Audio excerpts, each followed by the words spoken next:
Hello friends, तो स्वागत है आप सभी को हमारे YouTube channel students study point. आज आप लोग के सामने लेकर के आ चुके हैं क्लास 12th का बायोलॉजी। क्लास 12th का यहाँ पे हम बायोलॉजी से most 50 VBI objective type question लेकर के आ चुके हैं।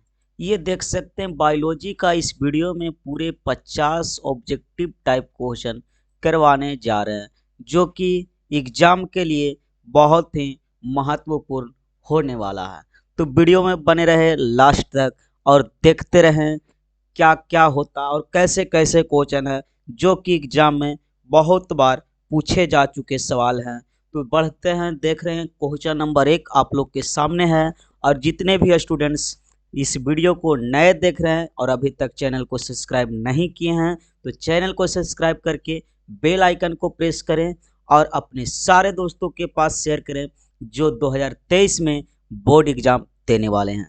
तो देखिए क्वेश्चन नंबर 1 लिखा हुआ है कि सूक्ष्म प्रजनन में क्या संभव है। जब सूक्ष्म प्रजनन हो तो उसमें अलैंगिक प्रजनन संभव है या लैंगिक प्रजनन संभव है, या ए और बी दोनों, या इनमें से कोई नहीं। तो इसका सही जवाब हो जाएगा ऑप्शन नंबर ए, यानी अलैंगिक प्रजनन इसका सही जवाब हो जाएगा। ऑप्शन ए इसका सही जवाब है। बाकी ये सब को इरेज करते हैं, ये तीनों नहीं होगा।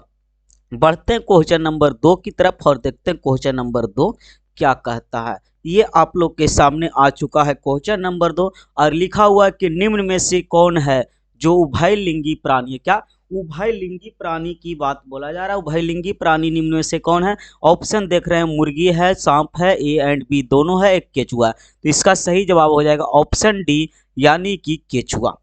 नेक्स्ट क्वेश्चन नंबर 3 देखते हैं। क्वेश्चन नंबर 3 आप लोग के सामने, निम्नलिखित में से कहता निम्नलिखित किसमें पादप काय अनुनीत होता है। पादप काय अनुनीत होता है किसमें, देख सकते हैं ऑप्शन ए है शैवाल, कवक और ब्रायोफाइटस। ये सभी में होता है पादप काय अनुनीत, इस तीनों में, यानी कि ऑप्शन डी इसका सही जवाब हो जाएगा। ऑप्शन डी इसका सही जवाब हो जाएगा। क्वेश्चन नंबर 4 आप लोग के सामने है, देख सकते हैं अदरक में कायिक प्रबंध किसके द्वारा होता है। अदरक में बोला जा रहा है कि कायिक प्रवर्ध जो होता है वो किसके द्वारा होता है। तो देख सकते हैं ऑप्शन लिखा हुआ है राइजोम, जड़, ट्यूबर और बल्ब। तो इसका सही जवाब हो जाएगा ऑप्शन नंबर ए, यानी कि राइजोम। क्या होगा, राइजोम। नेक्स्ट क्वेश्चन नंबर 5 देख सकते हैं, कंद किसका रूपांतरण है। कंद जो है वो किसका रूपांतरण है। तो देख सकते हैं ऑप्शन ए है कली का, तना का, जड़ का, संचयित जड़ का। तो इसका सही जवाब ऑप्शन नंबर सी, यानी कि हो जाएगा जड़ का। क्या हो जाएगा, जड़ का। क्वेश्चन नंबर बढ़ते हैं 6 की तरफ और क्वेश्चन नंबर 6 आप लोग के सामने है, देख सकते हैं लिखा हुआ है काजू निम्नलिखित में से कैसा फल है। काजू जो है कैसा फल है, यथार्थ फल, बैरी फल, नट फल या सभी। तो इसका सही जवाब ऑप्शन सी होगा, यानी कि ये नट फल है। कैसा, नट फल है।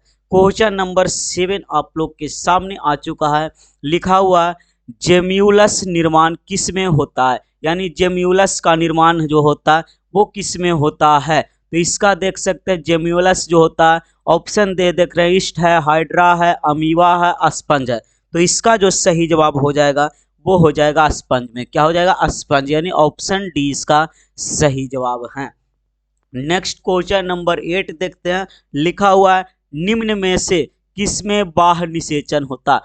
बाह्य निषेचन किसको कहते हैं। देखिए निषेचन ऐसे दो प्रकार के होते हैं। निषेचन जो होते हैं पूरे दो प्रकार के होते हैं, एक होता आंतरिक निषेचन और एक होता है बाह्य निषेचन।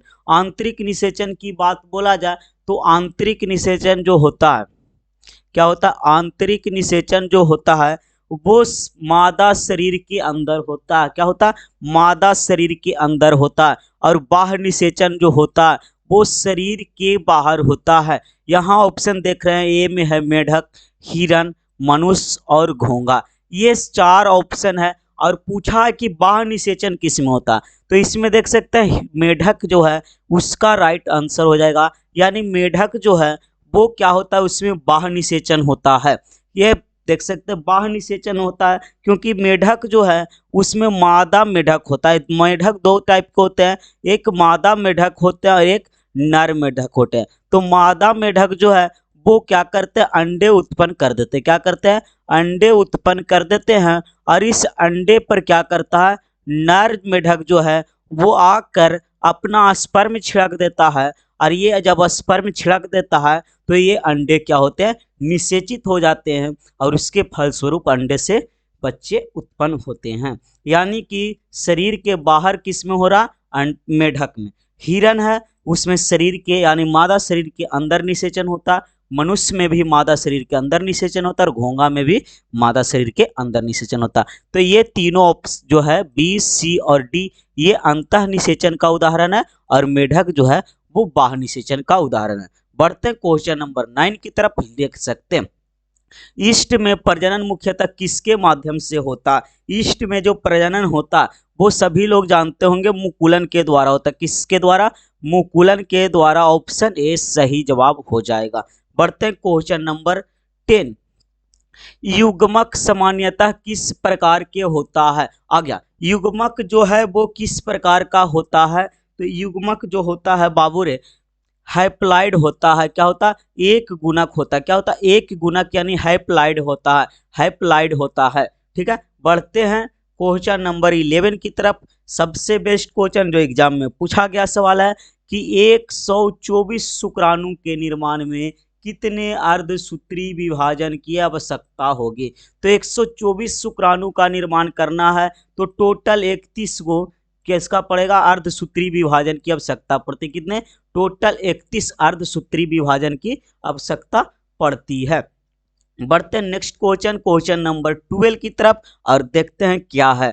लिखा हुआ है कि केचुआ प्राणी जो है वो कैसा प्राणी है। एक लिंगी ऑप्शन है, द्विलिंगी है, अलिंगी है, नपुंसक है। तो इसका सही जवाब हो जाएगा कि केचुआ द्विलिंगी प्राणी है। कैसा प्राणी है, द्विलिंगी प्राणी है केचुआ। ठीक है, अब देखते हैं क्वेश्चन नेक्स्ट। केचुआ है जो द्विलिंगी प्राणी हो गया। क्वेश्चन नंबर नेक्स्ट यानी क्वेश्चन नंबर 13 आ गया। इनमें से कौन सा भाग अगुणित होता है। अगुणित भाग इसमें बोला जाए तो क्या होता है, देख सकता ऑप्शन ए है अंडाशय, परागकोश, पराग और युग्मनज। तो इसमें जो है पराग जो है वो क्या होता है, अगुणित होता है। यानी ऑप्शन सी 13 का सही होगा। क्वेश्चन नंबर 14 आप लोग के सामने देख सकते हैं।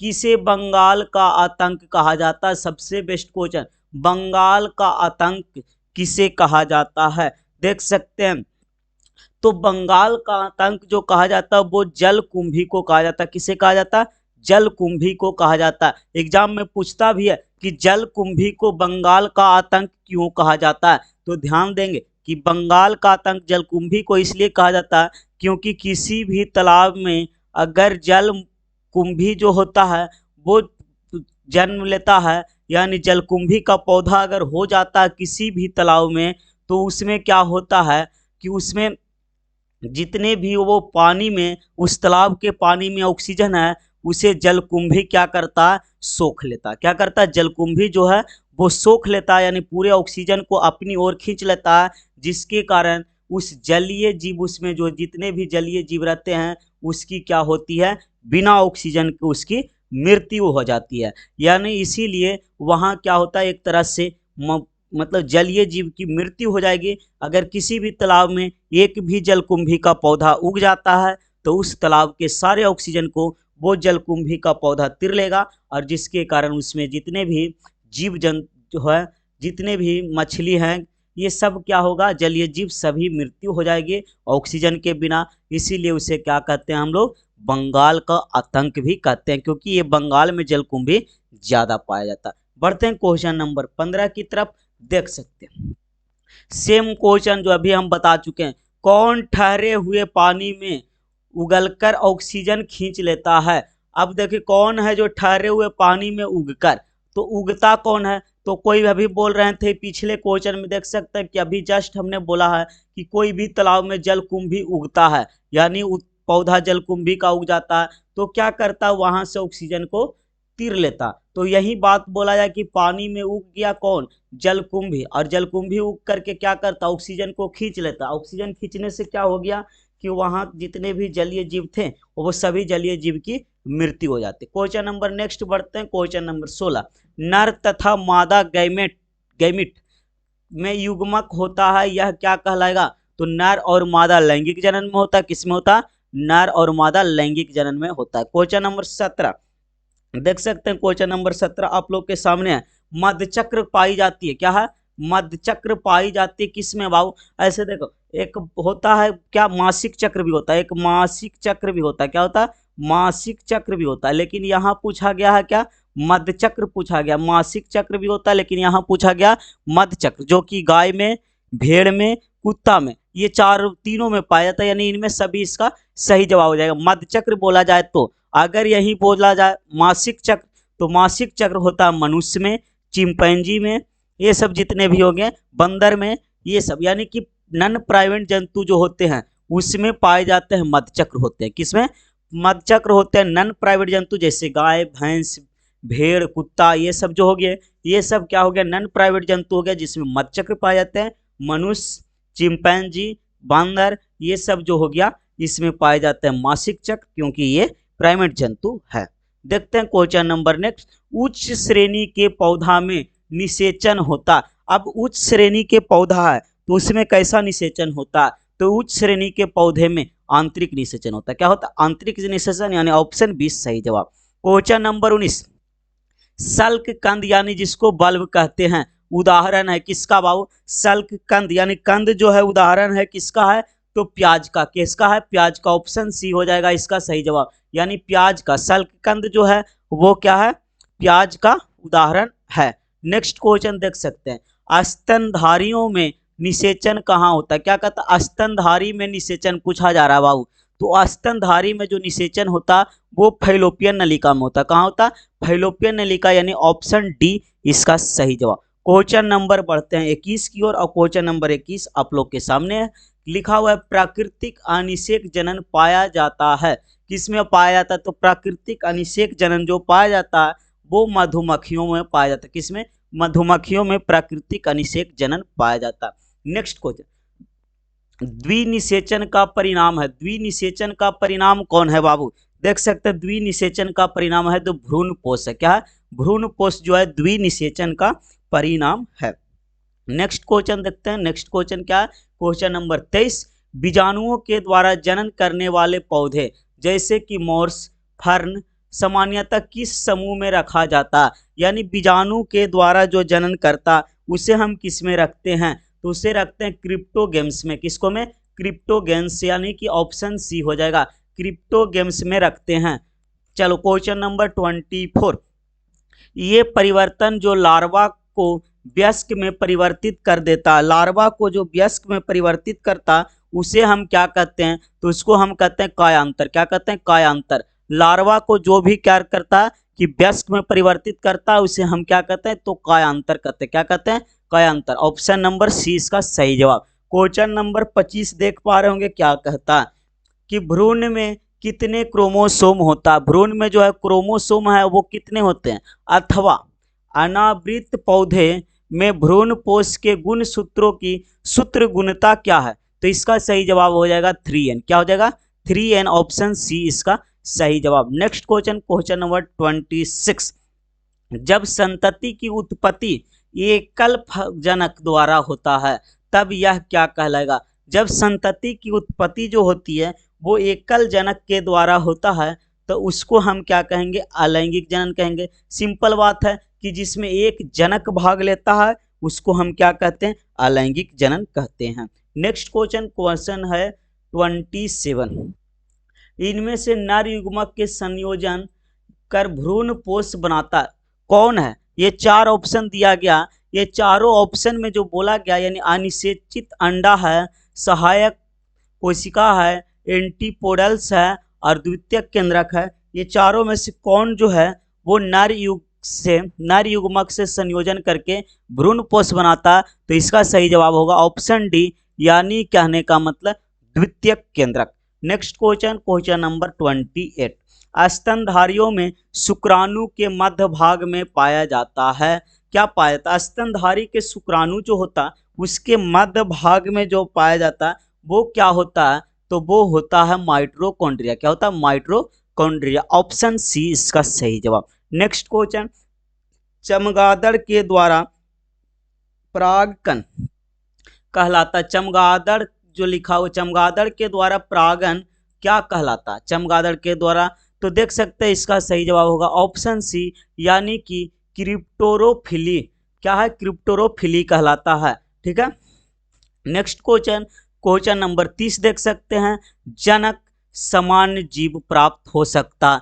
जनक समान यानी जनक किसको कहते हैं? पिता, माता पिता को, जो जीवों को जन्म देता है उसको हम क्या कहते हैं? जनक कहते हैं। और कहा जनक के समान अगर संतान हो, क्या कहता है? संतान जो हो किसके समान हो? जनक के समान अगर संतान हो तो क्या होना चाहिए? जब जनक के समान किस में होता है संतान? वो होता है अलैंगिक जनन में। किस में होता है बाबू? अलैंगिक जनन में। तो अलैंगिक जनन में होता है जनक के समान। तो यहीं पे ध्यान देने वाली बात क्या है कि अलैंगिक जनन में जो संतान उत्पन्न होता है उसको हम लोग क्या कहते हैं? तो ध्यान से देखेंगे, क्लोन भी बोला जाता है। क्या बोला जाता है? क्लोन बोला जाता है। जो अलैंगिक जनन के द्वारा संतान उत्पन्न होता है उसे हम क्या कहते हैं? क्लोन कहते हैं। और यही बात बोला जाए कि जनक के समान क्लोन किसको कहते हैं? तो वैसे जीव जो कि आकारकीय और आनुवांशिकी रूप से समान हो उसे हम क्लोन कहते हैं। और अलैंगिक जनन यहाँ पे देख सकते हैं, बीज जो है वो अलैंगिक जनन नहीं है, युग्मक नहीं है, युग्मकोक नहीं है, द्विखंडन से ये अलैंगिक जनन के प्रकार है। तो इसी से होगा जनक के समान। यानी ध्यान से देखना, यहाँ से बहुत सारे सवाल हैं कि जनक के समान होते हैं अलैंगिक जनन में। अलैंगिक जनन के द्वारा उत्पन्न संतान को क्या हम कहते हैं? क्लोन कहते हैं। अलैंगिक जनन के द्वारा उत्पन्न संतान को क्लोन क्यों कहा जाता है? तो इसका सही जवाब ये होगा क्योंकि इससे उत्पन्न संतान जो है वो अपने जनक के समान होते, आकारकीय और आनुवांशिकी दोनों रूप से, इसीलिए इसको हम क्लोन भी कहते हैं। क्वेश्चन नंबर बढ़ते हैं नेक्स्ट यानी 31 की तरफ। द्विविखंडन क्या लिखा हुआ है? द्विविखंडन किस में होता? देख सकते हैं द्विविखंडन किस में होता है? तो द्विविखंडन जो होता है, यहाँ ऑप्शन लिखा हुआ है अमीबा में, पैरामीशियम में, जलकुंभी में, और ऑप्शन डी है अमीबा और पैरामीशियम दोनों में। तो देख सकते हैं अमीबा में भी होती है और पैरामीशियम में भी होते हैं। तो ऑप्शन डी तो बना दिया ना कि अमीबा तथा पैरामीशियम दोनों में। तो इसका सही जवाब क्या होना चाहिए? ऑप्शन डी यानी अमीबा और पैरामीशियम दोनों। नेक्स्ट क्वेश्चन की ओर बढ़ते हैं, मुकुलन द्वारा जनन किस में होता? ये अभी पीछे भी देख चुके हैं। मुकुलन के द्वारा जनन होता ईस्ट में। किस में होता? ईस्ट में। ऑप्शन ए सही है। Next, conidia. कोनिडिया का निर्माण किस में होता है? चलो, कोनिडिया का निर्माण किस में होता है? सभी लोग बता देंगे। पेनिसिलियम में। किस में? पेनिसिलियम में। ऑप्शन ए है। क्वेश्चन नंबर 34 देख सकते हैं क्या लिखा हुआ है। क्वेश्चन नंबर 34 जो है वो लिखल है, पुनरुद्भवन की क्रिया निम्नलिखित में से किस में होता? पुनरुद्भवन की क्रिया जो होती है वो होती है स्पंज में। किस में होती है? स्पंज में होती है। ऑप्शन ए इसका सही जवाब हो जाएगा। फिर नेक्स्ट क्वेश्चन की ओर बढ़ते हैं। क्वेश्चन नंबर 36, जलकुंभी है जिसका कहता 65,000 से भी अधिक पौधा कितने माह में उत्पन्न कर सकता है? तो पूरे 8 माह लग जाते हैं। कितने? 8 मंथ लगते हैं। जलकुंभी 65,000 से अधिक पौधे कितने माह में उत्पन्न कर देते हैं? तो 8 मंथ में 65,000 प्लस पौधे का क्या करते हैं? उत्पन्न कर देते हैं। नेक्स्ट क्वेश्चन 36, और जितने भी नए स्टूडेंट्स इस वीडियो को देख रहे हैं, वीडियो को जरूर चैनल को सब्सक्राइब करके बेल आइकन को प्रेस करें, क्योंकि इससे भी बहुत ज़्यादा हेल्पफुल वीडियो एग्जाम तक आने वाला, एग्जाम तक बहुत ज़्यादा हेल्पफुल वीडियो आएगा। तो ध्यान देंगे, और जितने भी स्टूडेंट्स हैं वो टेलीग्राम ग्रुप को जरूर ज्वाइन करेंगे, क्योंकि वहाँ पे ऑल PDF सेंड कर दिया गया। वो क्लास 12th हो या 10th, सारे PDF को सेंड किया गया है। टेलीग्राम को ज्वाइन जरूर करेंगे। या फिर अगर कोई किसी को और भी कोई दिक्कत है तो इस नंबर पे देख सकते हैं, यहाँ कॉर्नर में नंबर लिखा हुआ, इस नंबर पे व्हाट्सअप भी आप कर सकते हैं। देखिए क्वेश्चन नंबर 36 जो है वो आप लोग के सामने क्या है कि इनमें से केवल एक बार अपने जीवन काल में पुष्प पैदा करता, तो वो है बांस। बांस जो है जीवन काल में एक ही बार पुष्प देता है बाबू। नेक्स्ट क्वेश्चन नंबर 37, ऋतुस्राव चक्र। देखो ऋतुस्राव चक्र का मतलब क्या हुआ, जिसको हम अभी बोल रहे थे मासिक चक्र, वही है ऋतुस्राव चक्र। जैसे मध्य चक्र में गाय भैंस हो रहा था कुत्ता, वैसे ही इसमें हो गया ऋतुस्राव, जिसको मासिक चक्र कहते हैं। जय मनुष्य हो गया, बंदर हो गया, चिंपैंजी हो गया, इनमें से क्या हो जाएगा, सभी इसका सही जवाब। नेक्स्ट क्वेश्चन, द्विलिंगी प्राणी का उदाहरण देना। एक द्विलिंगी प्राणी इनमें से है, उसका क्या है उदाहरण देना। तो स्पंज है, स्पंज भी है द्विलिंगी प्राणी। टेपवर्म है, ये भी है द्विलिंगी। जोंक है, ये भी द्विलिंगी है। तो इनमें से सभी भी तो ऑप्शन में है, तो सभी मारेंगे, कोई ए बी सी कोई नहीं रहेंगे। ठीक है। नेक्स्ट क्वेश्चन, मनुष्य में युग्मकों में गुणसूत्र की संख्या। युग्मक यानी गैमेट में क्या कहता है कि गुणसूत्र की संख्या होता है, ऐसे 46 को कहते हैं, और जोड़ा में बोला जाए तो 23 जोड़ा। कितना होता है, 23 जोड़ा, यानी 46 गुणसूत्र पाए जाते हैं। अब देखते हैं क्वेश्चन नंबर 40 की ओर। 10 क्वेश्चन और बचा हुआ, एकदम बिल्कुल वीडियो में बने रहें और 10 क्वेश्चन भी देखेंगे। निम्न में से अंड प्रजक प्राणी कौन है, मुर्गी, सांप, मगरमच्छ, इनमें से सभी। अंड प्रजक किसको कहते हैं, तो ऐसे जीव जो अंडे उत्पन्न करते हैं, क्या करते हैं, अंडे उत्पन्न करते हैं, उसको हम क्या कहते हैं, अंड प्रजक कहते हैं। जो अंडा उत्पन्न करता है उसे हम अंड प्रजक कहते हैं। जैसे मुर्गी अंडा उत्पन्न करता है, सांप अंडा उत्पन्न करता है, मगरमच्छ अंडा उत्पन्न करता है। तो इनमें से सभी इसका सही जवाब हो जाएगा। क्या हो जाएगा, इनमें से सभी जो है अंड प्रजक प्राणी है। नेक्स्ट क्वेश्चन देख सकते हैं, लिखा हुआ जब निषेचन जीव के शरीर के बाहर होता है, तो हम अभी बता चुके थे बाहर निषेचन कहेंगे। बाहर निषेचन किसे कहेंगे, जिसमें जीव शरीर के बाहर हो। अगर शरीर के अंदर होता तो उसको हम आंतरिक निषेचन कहते हैं। नेक्स्ट क्वेश्चन नंबर 42, निम्नलिखित में से कौन सी विधि अलैंगिक प्रजनन की नहीं है। तो इसमें जो होगा बोना जो है ये अलैंगिक जनन की विधि नहीं है। नेक्स्ट क्वेश्चन देखते हैं, युग्मक का स्थानांतरण हो सकता है किसके द्वारा, जल के द्वारा। बिल्कुल जल के द्वारा भी युग्मक का स्थानांतरण होता है। वायु के द्वारा, बिल्कुल ये भी सही है। हवा के द्वारा, ये भी सही है। यानी इनमें से सभी जो है इसका सही जवाब होने वाला है। यानी युग्मक का स्थानांतरण जल, वायु और हवा तीनों के द्वारा होता है। बढ़ते हैं नेक्स्ट क्वेश्चन की तरफ। लिखा हुआ है निम्नलिखित में से कौन सजीव प्रजक नहीं है। ध्यान देना बाबू, सिर्फ सजीव प्रजक देख के अगर कोई मार दिया बिल्कुल गलत है, नहीं भी बोला गया। सजीव प्रजक किसको कहते हैं, जैसे अंड प्रजक बोले कि अंडा उत्पन्न करता है, उसे हम क्या कहते हैं, अंड प्रजक कहते हैं। और सजीव प्रजक का मतलब हो गया जो डायरेक्टली क्या करता, जीव उत्पन्न करता, उसे हम सजीव प्रजक कहते हैं। गाय देख सकते हैं डायरेक्टली जीव को उत्पन्न करता, बकरी डायरेक्टली जीव को उत्पन्न करता, और मनुष्य भी डायरेक्टली जीव को उत्पन्न करता। लेकिन बोला क्या, सजीव प्रजक नहीं होना चाहिए। तो ये सब तो है ना, नहीं में बोला गया तो अंड प्रजक देख लो, जो कि मुर्गी है। ये हो गया ऑप्शन ए सही जवाब इसका, यानी ऑप्शन ए इसका सही हो जाएगा। नेक्स्ट क्वेश्चन की ओर बढ़ते हैं। देख सकते हैं आप लोग के सामने 45, निम्न में से किसमें बाह्य निषेचन होता है। सेम क्वेश्चन पीछे भी देख चुके थे, मेढक, हिरन, मनुष्य, घोंगा। तो इसका सही जवाब क्या हो जाएगा, मेढक में बाह्य निषेचन होता, बाकी में आंतरिक निषेचन होता। निम्न में किसमें कहता जल के माध्यम से निषेचन होता, तो शैवाल। यहाँ पे ऑप्शन देख सकते हैं शैवाल, इसमें भी जल के माध्यम से निषेचन होता। ब्रायोफाइटस, इसमें भी जल के माध्यम से निषेचन होता। टेरिडोफाइटस, इसमें भी जल के माध्यम से निषेचन होता। तो ऑप्शन डी भी तो है ना बाबू, कि ऑप्शन डी इनमें से सभी, यानी कि इनमें से सभी इसका सही जवाब होगा। क्वेश्चन नंबर देख सकते हैं 47, निम्न में से कौन उभयलिंगी पादप नहीं है।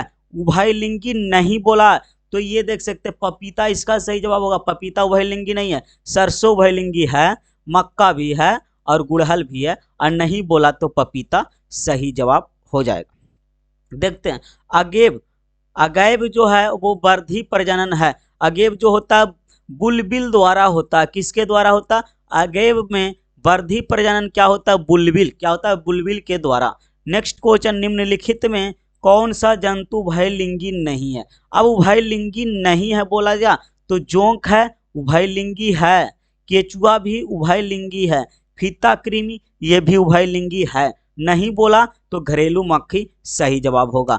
लास्ट क्वेश्चन, क्वेश्चन नंबर 50, शरीर के बाहर होने वाले निषेचन को क्या कहते हैं? देख सकते हैं यहाँ इंग्लिश में लिखा हुआ है, तो इसका सही जवाब होगा in vitro, in vitro, in vitro इसका सही जवाब होगा, जिसको आंतरिक निषेचन भी कहते हैं। तो इसका सही जवाब हो गया ऑप्शन डी। आप लोग देख सकते हैं इस वीडियो में पूरे 50 बायो का ऑब्जेक्टिव टाइप क्वेश्चन किए हैं, और ये पूरे कह सकते हैं इसको कि MVVI है। क्या है? MVVI यानी most very very important question. इस वीडियो को पूरे अगर देख चुके हैं तो बिल्कुल चैनल को सब्सक्राइब भी करना ना भूलें, क्योंकि आप लोग वीडियो देखकर बता सकते हैं और ये भी बताएंगे कमेंट करके जरूर कि आपको ये वीडियो कैसा लगा, ताकि हम और भी मोटिवेट हो और भी ऐसे ऐसे वीडियो लाएं आप लोग के लिए। और अपने सारे दोस्तों के पास शेयर कर दीजिए जो कि 2023 में बोर्ड एग्जाम देने वाले हैं और बेहतर तैयारी के लिए जरूर अपने दोस्तों को शेयर करेंगे। फिर मिलेंगे नेक्स्ट वीडियो में नेक्स्ट टॉपिक के साथ, और ऐसे बहुत सारे ऑब्जेक्टिव और सब्जेक्टिव टाइप क्वेश्चन लेकर के आएंगे आप लोग के लिए इसी चैनल पे। इसीलिए चैनल को सब्सक्राइब करके बेल आइकन को प्रेस करना जरूरी है, क्योंकि अगले जैसे ही वीडियो आएगा, जैसे ही वीडियो अपलोड होगा इस चैनल पे, सबसे पहले आपके पास नोटिफिकेशन आएगा। तो देखते हैं फिर से अब नेक्स्ट वीडियो में आएंगे आप लोग के सामने। तब तक के लिए बाय बाय, खुश रहिए, मस्त रहिए और पढ़ते लिखते रहिए।